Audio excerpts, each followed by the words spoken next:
how do you invest in real estate without directly buying a piece of property? We all know historically, real estate has been directly related to wealth. In fact, if you go ask any millennial how their parents got wealth, they'll tell you it's from the real estate that they've been purchasing since the 80s and 90s. Real estate today is worth a lot more than it was back then. And in 50 years from now, it will be worth a lot more than it is today. According to studies, they tell you that the best thing that can be done for low-income families is to help them become homeowners. So real estate is clearly important. My recommendation is just to go out and buy real estate. However, I know real estate is not for everyone. So how do you go out and create your wealth if you're not the type to be a landlord or take the risk to buy real estate, or maybe you're on your way but you're not ready?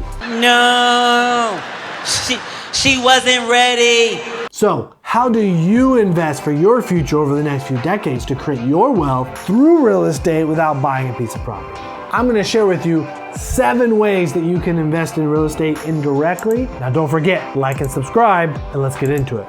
Number 1 is real estate investment trusts, or REITs. These are publicly traded companies that go out and buy real estate in lots of different places and kinds for diversity. And then you can go and buy a piece of them on an exchange, like a stock. So that way you aren't technically owning real estate, you are owning part of a company that owns lots of real estate, and you get a return on that. So it diversifies your real estate, diversifies your risk, but also diversifies your return. That brings us to number 2. This would be a real estate mutual fund. Now, if you've ever done a mutual fund before, it's exactly the same, except for it's based in real estate. Now, these are not on an exchange. You would go to the fund to invest your money with lots of other people. They pool that money, and then they make the decision on which products that they're gonna go buy. Since it's a real estate mutual fund, they're gonna buy things like REITs, mortgage-backed securities, etc., things in the real estate space. So that's going to diversify you like the REIT, but even more so because you might be invested in multiple REITs, which are already diversified. And these can be active or passive in management, and their fees will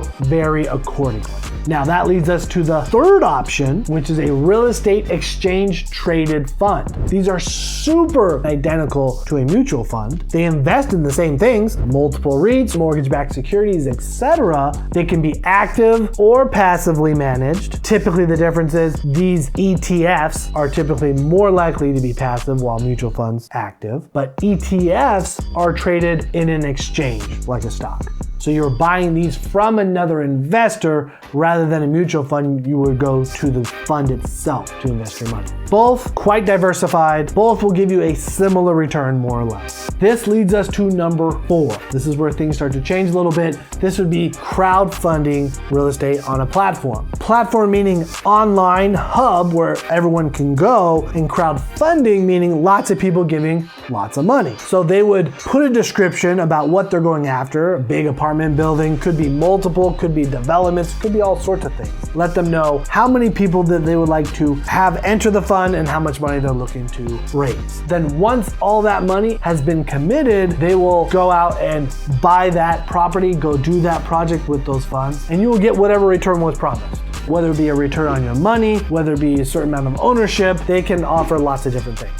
Now, staying down that same path, number 5 would be real estate online marketplaces. We have recently done a video, and I haven't put the link up here, to our here.co video. This would be one of those marketplaces where they go out and buy properties themselves, and then they specifically list these properties on their platform that you can go and buy fractional ownership of that property, to where you get all the benefits just like a landlord. Cash flow, taxes, etc. So you actually do own real estate, but just a fraction of it. A lot of the other ones we've talked to up to this point, you haven't actually owned the real estate. This one you do. Now that leads us to the last 2, 6 and 7, which has to deal with private money lending. Number 6 is being a private money lender for an online platform. One of these I'm familiar with is Prosper, where people can go, they can list what they need the money for, how much they need, and what interest rate they're willing to pay. And you can filter it as a private money lender and decide where you want to put your money. So if you want to invest in real estate indirectly, you would want to find people that are going to use it for those purposes. Now remember,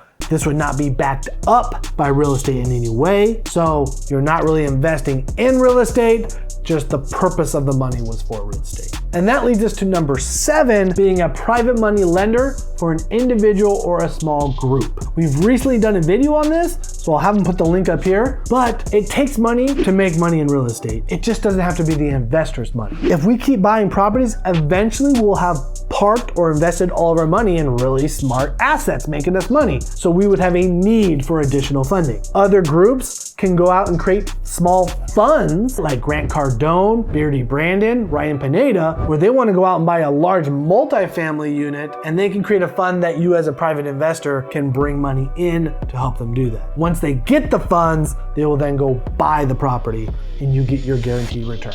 So there are 7 ways right there for you to go invest in real estate indirectly. Now like and subscribe and leave me a comment down below about which of the 7 is your favorite, and I'll catch you on the next one.